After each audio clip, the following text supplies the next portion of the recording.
UGC নেটৰ paper 1ৰ যিবোৰ ইউনিটৰ পৰা থিওৰিটিক্যাল প্ৰশ্ন আহে আমি গণিত সম্পৰ্কীয় আৰু ডাটা ইন্টাৰপ্ৰিটেশন সম্পৰ্কীয় ইউনিট কেটা বাদ দি বাকি যিবোৰ ইউনিট আহে যিবোৰ সম্পৰ্কে আমি অধ্যয়ন কৰিব লাগে প্ৰচুৰ পৰিমাণে তাৰ প্ৰায়বোৰ ইউনিটৰে প্ৰিভিয়াস ইয়াৰ কোৱেশ্চন আলোচনা কৰা প্ৰায় সম্পূৰ্ণ হৈছে আমি আৰু বেছি প্ৰিভিয়াস ইয়াৰ কোৱেশ্চন ইয়াৰ পৰা কৰিবলৈ চেষ্টা কৰিম আৰু আজি আমি আলোচনা কৰিবলৈ লৈছো কমিউনিকেশন ইয়াৰ পাছত ম্যাথমেটিক্যাল ৰিজনিং ৰিসাৰ্চ এপ্টিটিউড আৰু লজিক্যাল ৰিজনিং এই তিনিটাৰ পৰা আমি যিমান পাৰো প্ৰিভিয়াস ইয়াৰ কোৱেশ্চন আলোচনা কৰিম আৰু আজি যি কমিউনিকেশন সম্পৰ্কে এই ইউনিটটো আমি লৈছো ইয়াৰ পৰানো পূৰ্বতে পৰীক্ষাত কি প্ৰশ্ন আহিছিল তাকে আজি আলোচনা কৰি চাম থিংকাৰ এডুকেশন দা ইনটুইশন ক্লাছৰুমলৈ মই আপোনালোক আটাইকে স্বাগতম জনাইছো এই স্লাইডখনত যিবোৰ পৰীক্ষা সম্পৰ্কে আমি দেখুৱাইছো এই পৰীক্ষাখিনি সম্পৰ্কে আমি এই চেনেলটোত সাধাৰণতে আলোচনা কৰো প্ৰথমটো প্ৰশ্ন আছে when a person মই ইংটো লৈ লৈছো when a person is talking to himself dash herself or contemplating or dreaming while in sleep then this type of communication is known as tak ami ki buli ko interpersonal intrapersonal intercultural ne international jetia ejon manuhe nijor hoite kotha pate ami bahut সময়ত nijor hoite kotha patu ba ami hopun dekhu tetia ami jitu communication koru he communication to ki koa hoy interpersonal hobo intrapersonal hobo intercultural hobo na international yat option to শুদ্ধ হ'ব option number 2 intrapersonal interpersonal কি হ'ব এতিয়া আপুনি আৰু মই কথা পাতি আছো আমি আলোচনা কৰি আছো হেয়া হৈছে interpersonal দুখন ৰাষ্ট্ৰৰ মাজত যদি হয় হেয়া international হ'ব দুটা সংস্কৃতিৰ মাজত যদি হয় তেতিয়া হলে তাক আমি intercultural বুলি কম গতিকে ইয়াৰ শুদ্ধ উত্তৰ option number 2 আপোনালোকে এটো নোট ডাউন কৰি ল'ব If the sender has not formulated the idea, thought or message in proper manner, it can result into a better in communication. The barrier occurs at what level? Transmission stage, at the end of the decoder, at the level of encoder, technical stage. Tar mane barrier oha kotha koise. Thorok apuni ekhon thair pora A নামৰ ঠাইখনৰ পৰা B নামৰ ঠাইলে আপুনি গল ঠিক আছে at the end of decoder এটো হৈছে decoder end এটো হৈছে encoder end গতিকে ইয়াত আপোনাৰ কিবা সমস্যা হ'ব জানো এই দুটা ঠাইত নহয় কাৰণ দুইটা ঠাইত আপুনি আছে ইয়াত যেতিয়া আছে একো প্ৰবলেম নাই ইয়াতো যেতিয়া আপুনি গৈ পালে তেতিয়াও আপোনাৰ একো সমস্যা নাই টেকনিক্যাল স্টেজ টেকনিক্যাল স্টেজটো আহিব পাৰে কিন্তু মূলত আপুনি যেতিয়া ট্ৰান্সমিশন কৰিব এৰ পৰা বি লৈকে যাব এই ঠাইত আপুনি কি পাব স্পিড ব্ৰেকাৰ পাব বিভিন্ন বাধা পাব গতিকে বেৰিয়াৰ কোড উলাই অপচন নাম্বাৰ 1 এটো অপচন নাম্বাৰ 1 এ হ'ব ট্ৰান্সমিশন স্টেজতে হ'ব Barrier occurs at what level এটো 3 যদিও আছে মই আনসাৰ কি মতে দিছো এই আনসাৰটো আসলতে ভুল হ'ব লাগে আপোনালোকেও চাই লব এবাৰ চাই নিজৰ মতামত জনাব As of February 28, 2025, write the highest grossing Indian films, starting from highest grossing to the lowest grossing. আটাইতকে বেছি কাৰ হৈছিলে এই প্ৰশ্নটো কৰোতে সমাধান কৰোতে আমি কি কৰিম KGF পুষ্পা RRR আৰু বাহুবলী আটাইকেখন সিনেমা সাউথ ইন্ডিয়ান সিনেমা হয় আৰু দাঙ্গালখন কি হয় হিন্দী সিনেমা হয় আমি ইমান বেছি আমি খবৰ কোনেও না ৰাখো কিন্তু সেইখিনি সময়ত পৰীক্ষা হলতো আমি কোৱেশ্চনটো সলভ কৰিব লাগিবই গতিকে আমি ইয়াতে এটা বস্তু চাব পাৰো যে দাঙ্গল সিনেমাখন যেহেতু হিন্দী সিনেমা গতিকে তাৰ দৰ্শকো বেছি হ'ব হয় সাউথ ইন্ডিয়ান সিনেমাৰ আজিকালি দৰ্শক বহুত বেছি হৈছে সমগ্ৰ ভাৰতবৰ্ষতে আনকি কেৱল ভাৰতবৰ্ষটো নহয় আন্তৰ্জাতিক পৰ্যায়তো দক্ষিণ ভাৰতৰ সিনেমাসমূহ চলে আজিকালি সেই বুলি আমি দাঙ্গাল এখন হিন্দী সিনেমা আৰু তেতিয়াৰ এখন জনপ্ৰিয় সিনেমা তাক হয়তো সেই সিনেমাখন আটাইতকে বেছি উপাৰ্জন কৰিব অথবা আটাইতকৈ কম উপাৰ্জন কৰিব তেনেহলে তাৰ পাছত যেটো অপচন আছে হেতু আছে বাহুবলী বাহুবলীখন বহুত আগৰে সিনেমা হয় গটিকে বাহুবলীৰ তুলনাত নিশ্চয় পুষ্পা বা কেজিএফ এবোৰৰ উপাৰ্জন বেছি হ'ব গটিকে তেনেকুৱাটা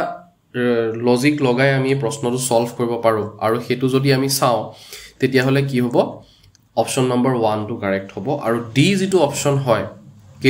কেজিএফ অৰ হাইয়েষ্ট লোৱেষ্ট গ্ৰছিং হয় এই গুটেই কেখনৰ ভিতৰত ঠিক আছে গটিকে এনেকুৱা ধৰণৰ প্ৰশ্ন আহিলে আমাৰ সাধাৰণতে কিছু অসুবিধা হয় তথাপিও আমি গেছটো কৰিব নোৱাৰো সিনেমা সম্পৰ্কে আমি দুই এটা খবৰ ৰখাটো ভাল কমিউনিকেশনৰ বাবে ঠিক আছে তাৰ পাছত what among the following are some media organizations registrar of newspaper for India National Institute of Fashion Technology the Press Council of India Audit Bureau of Circulation Limited University School of Mass Communication ইয়াত D অপচনটো হ'ব নালাগে তো 3 number অপচনটো আমি বাদ দিব পাৰো আৰু NIFT টোৰ ওপৰতো মোৰ অকমান সন্দেহ আছে চাওচোন ইয়াৰ উত্তৰটো কি হয় আচ্ছা 3 টোৱে দিছে A C আৰু D A C আৰু D অডিট ব্যুৰোটো কি হ'ব তাতে মিডিয়াতে ধৰিছে স্কুল অফ মাস কমিউনিকেশন আৰু ফ্যাশন টেকনলজি এই দুটা ইয়াতে বাদ দিছে ঠিক আছে গটিকে সদায় আমাৰ কি হয় যেটো লজিক আমি ব্যৱহাৰ কৰো সদায় শুদ্ধ নহবও পাৰে তেনে ক্ষেত্ৰত আমি কি কৰিম যে অকমান আৰু ভালকে অপচন কিটা পঢ়ি তাৰ পৰা আমি উলিয়াবৰ কাৰণে চেষ্টা কৰিম ঠিক আছে ওকে ই অপচনটো কিয় নহয় জানেনে ইয়াতে কাৰণ হেতু ইউনিভাৰ্সিটি বুলি কোৱা হৈছে ইয়াতে আকৌ অৰ্গানাইজেচন হে খুদিছে গটিকে হেতু আমি সিধা সিধি ইয়াৰ পৰা কেনসেল কৰি দিব পাৰো ঠিক আছে আৰু ফ্যাশন টেকনলজি যেটো আছে নেশনাল ইনষ্টিটিউট হেতু এটা ইনষ্টিটিউট হয় অৰ্গানাইজেচন নহয় গটিকে বাকি কেটা অপচনে আমাৰ শুদ্ধ হোৱাৰ চান্সটো বেছি ঠিক আছে বি থকা অপচন গুটেই কেটা আমি বাদ দিছো তেতিয়া হলে আমি অপচন নম্বৰ 3 টো এটা ইয়াতে কাৰেক্ট পাম তাৰ পাছত আকো সিনেমা মুগলে আজম শোলে ববি আৰু মেনে প্যাৰ কিয়া ইয়াৰ ভিতৰত আটাইতকৈ নতুন সিনেমাখন হৈছে মেনে প্যাৰ কিয়া গটিকে হেখন নিশ্চয় কি হ'ব 1989 মানৰ হ'ব ডিৰ লগত আমি অপচন নম্বৰ কোনটো 3 টো সিলেক্ট কৰি চাম ঠিক আছে গটিকে অপচন নম্বৰ কি হ'ব আমাৰ 2 হ'ব কাৰেক্ট এটোৰ পৰা আমি চাব পাৰো বা আমি এটো মনত ৰাখিব পাৰো যে যিখন মুগলে আজম সিনেমাখন আটাইতকৈ পুৰণি সিনেমা তেনেকুৱা ধৰণৰ লজিক এটা লগাই আমি কি কৰিব লাগিব এই প্ৰশ্নটো সমাধান কৰিব লাগিব আগবাঢ়িছো ইয়াৰ পাছৰ প্ৰশ্নলে Who directed 26 জুনত আহিছিলে এই বছৰ 2025 Who directed the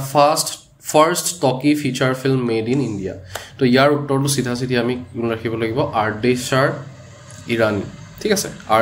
আৰদেশাৰ Irani Who directed the first film made in India তো ইয়াৰ শুদ্ধ উত্তৰটো কোন হ'ব দাদা সাহেব ফালকে গতিকে দাদা সাহেব ফালকে বটা কি হয় দাদা সাহেব ফালকে বটা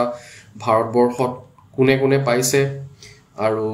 অসমত কোনে পাইছে সেই কথাটো আপোনালোকে চাই ল'ব এবাৰ What is the correct chronological order of the following television programs released on Doordarshan in India Okay Mahabharata Chandrakanta Hamlok Ramayana আৰু বুনিয়াদ ঠিক আছে ইয়াৰ পৰা কি আটাইতকৈ পুৰণি হ'ব অপচন নম্বৰ 2 দিয়া আছে হামলোক আটাইতকৈ পুৰণি হয় তাৰ পাছত কি আহে বুনিয়াদ তাৰ পাছত ডিড আহিব ৰামায়ণ আহিব ঠিক আছে আটাইতকৈ নতুন কোনখন চন্দ্ৰকান্তা তাৰ পৰা আমি উত্তৰটো উলিয়াই ল'ব পাৰো তাৰ পাছত What among the following films are directed by Satyajit Ray Madhumati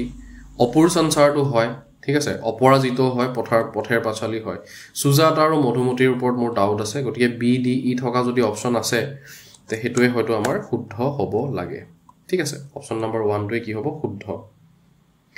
খুব ধুনিয়া সিনেমা পথেৰ পাছালি অপুৰ সংসাৰ আৰু অপৰাজিত আপোনালোকে চাব ইউটিউবত এভেইলেবল আছে এইখন সিনেমা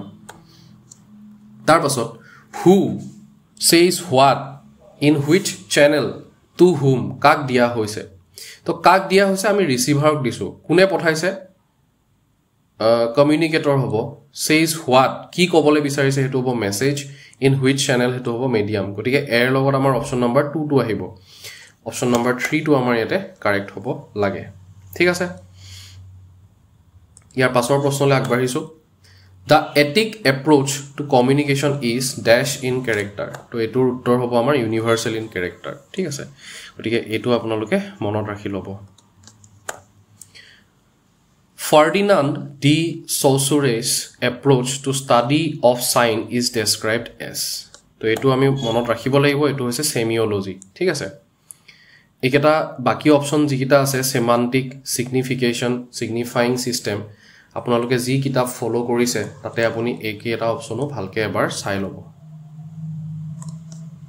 সেমান্টিক অপচনটো যেহেতু প্ৰায় ৰিপিট হৈ থাকে সেইভাবে মই এই কথাটো কলো according to Marshall McLuhan examples of high definition media are okay high definition media speech photograph radio cinema yate ki hobo cinema to hoboi option number d to thakiboi to yate photograph to cinema ahibo radio ahibo aru nischoy cartoon to ahibo pare gotike option number 2 yes b c d photograph ahibo radio ahibo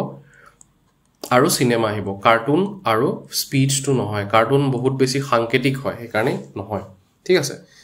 high definition media Find out the correct chronological order of the following. First, binary computer by Britishers printing press. একদম common সেন্সৰ পৰা উলিয়াব পাৰ বাকি গুটে কেটা কম্পিউটাৰৰ বিষয়ে কৈছে single screen motion picture first public broadcast of television তো printing প্ৰেছটো নিশ্চয় প্ৰথমতে আহিব হেতু লজিকলে উলালে আমি আটাইতকে সহজে উলিয়াব পাৰিম বাকি সকলোবোৰ পিছলে আহিছে সকলোতকে প্ৰথমে আহিছে printing press Roland Barthes Pierre Bourdieu, Antonio Gramsci, Jean Baudrillard. এয়া কোনে কি কৈছিলে সেই সম্পৰ্কে আছে আৰু ইয়াৰ অপচন হ'ব অপচন নম্বৰ 4 A টো হ'ব 4 ৰ লগত B টো হ'ব 1 ৰ লগত ঠিক আছে C টো হ'ব 2 ৰ লগত আৰু D টো হ'ব 3 ৰ লগত ঠিক আছে এটা বস্তু আপোনালোকে এবাৰ চাই ল'ব মনত ৰাখি ল'ব নাম কিটা আৰু তাৰ লগত অহা অপচন কিটা আমি আৰু কমিউনিকেশন সম্পৰ্কে বেলেগ প্ৰশ্ন আমি আলোচনা কৰিম কিন্তু আপুনি নিজৰ ফালৰ পৰা সম্পূৰ্ণ প্ৰচেষ্টা চলাব ইয়াৰ সম্পৰ্কে আৰু যিমান পাৰে প্ৰশ্নসমূহ চাবৰ বাবে এটা WhatsApp নম্বৰ দিছো 8822675885 আৰু আমাৰ যেটো ডেসক্ৰিপচন হয় সেই ডেসক্ৰিপচন বক্সত এটা WhatsApp গ্ৰুপৰ লিংক আছে ঠিক আছে WhatsApp গ্ৰুপৰ লিংক আছে সেই লিংকটো ক্লিক কৰি আমাৰ থিংকাৰ এডুকেশনৰ UGC নেটৰ যেটো গ্ৰুপ আছে যত আমি মাঝে মাঝে ওয়েবিনাৰ কিছুমান কৰো আৰু যিকোনো ধৰণৰ কোৱেৰিজ বা যিকোনো ধৰণৰ প্ৰশ্ন লগতে ষ্টাডি মেটেৰিয়েলও আমি কেতিয়াবা প্ৰভাইড কৰো সেই গ্ৰুপটো আপুনি জয়েন কৰি ল'ব পাৰে আৰু লগতে এই সমূহ হৈছে আমাৰ কোৰ্সসমূহ UGC নেটৰ কাৰণে আৰু আসামৰ কম্পিটিটিভ এক্সামৰ কাৰণে এই নাম্বাৰটোত এটা WhatsAppত আপুনি মেছেজ ড্ৰপ কৰিব পাৰে ইয়াৰ সম্পৰ্কে বিতংভাৱে জানিবৰ বাবে গতিকে আজিলৈ আমি ইমানতে এৰিছো পুনৰ এটা নতুন বিষয়ৰ সৈতে আমি আকৌ লগ পাম শেষত থ্যাংক ইউ সো মাচ